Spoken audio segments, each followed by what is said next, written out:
Ya, Assalamualaikum warahmatullahi wabarakatuh. Nama saya Iksan Surya Dharma dengan NPM 1970 06516118. Di kesempatan kali ini saya akan menjelaskan tentang artificial intelligence.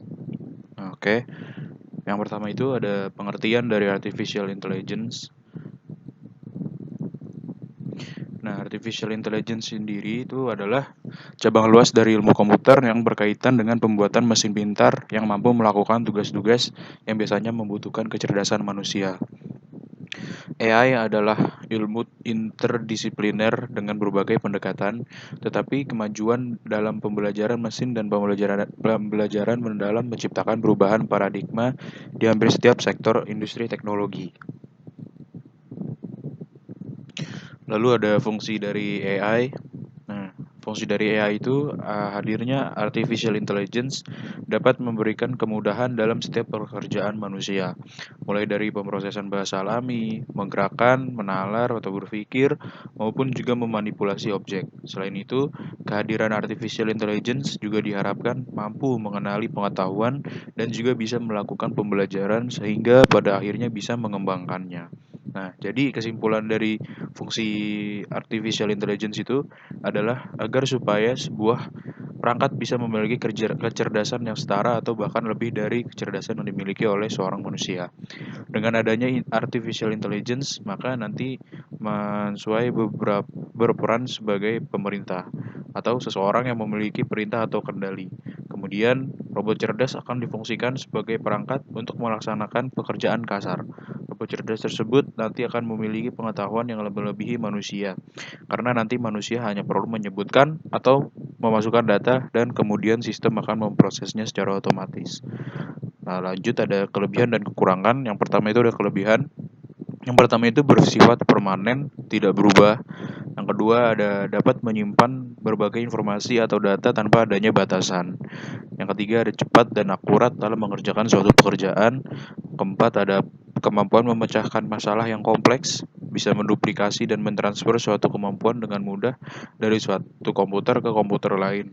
Yang kelima ada penggunaan tanpa adanya batas waktu. Nah, ini disebabkan karena AI tidak mengenal rasa lelah dan bosan. Lanjut ada kekurangan. Yang pertama itu kecerdasan yang ada pada artificial intelligence tergantung pada apa yang diinput oleh programmer atau terbatas. Lalu yang kedua, tidak memiliki common sense. Common sense sendiri itu adalah kemampuan yang tidak hanya sekedar memproses sebuah informasi, melainkan mengerti akan informasi tersebut. Nah, yang ketiga, tidak memiliki kemampuan mengembangkan pengetahuan. Pengembangan pengetahuan pada artificial intelligence tergantung pada sistem yang dibangun. Nah, lalu di sini ada sektor yang sudah menggunakan AI itu contohnya ada rumah sakit, bank, restoran, dan otomotif.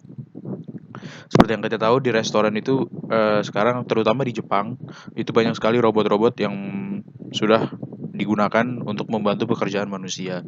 Sebagai contoh di Jepang itu ada robot yang membuat telur itu telur goreng itu sudah otomatis. Nah, di sini ada contoh penggunaan AI itu yang pertama ada Siri. Siri itu merupakan asisten sistem suara yang dibuat oleh Apple. Lalu ada Tesla, itu merupakan sebuah artificial intelligence yang berfungsi memberikan izin mobil agar berkendara otomatis. Sebenarnya BMW juga ada, cuma karena Tesla yang mempopulerkannya lebih eh, giat, jadi orang-orang lebih tahu kalau misalnya artificial intelligence itu yang lebih canggih itu punya Tesla. Lalu ada Alexa, itu asisten suara yang berasal dari perusahaan Amazon. Lalu ada AI di dalam kamera Oppo yang dapat mengenali wajah. Sebenarnya bukan hanya Oppo, cuman dulu pas awal-awal AI dikenalkan itu iklan Oppo sangat gencar ya. Sangat gencar terhadap AI yang ditanamkan di dalam kameranya. Lalu ada Bixby yang kurang lebih memiliki fungsi yang sama dengan Siri. Bixby ini punya Samsung. Lalu ada Google Maps yang juga menggunakan AI untuk membantu pencarian tempat. Nah, mengapa sih AI penting? AI itu mengotomatiskan pembelajaran dan penemuan berulang melalui data. Lalu AI menambahkan kecerdasan pada produk yang sudah ada. Lalu ada AI beradaptasi melalui algoritma pembelajaran progresif. AI menganalisis data yang lebih banyak dan lebih dalam. Lalu ada AI memiliki keakuratan yang sangat tinggi dan AI yang menggunakan data secara optimal. Cuma di sini yang saya takutkan apabila AI semakin canggih atau ya orang sudah terbiasa dengan AI, saya takutnya orang-orang menjadi malas seperti yang ada di film Wall-E.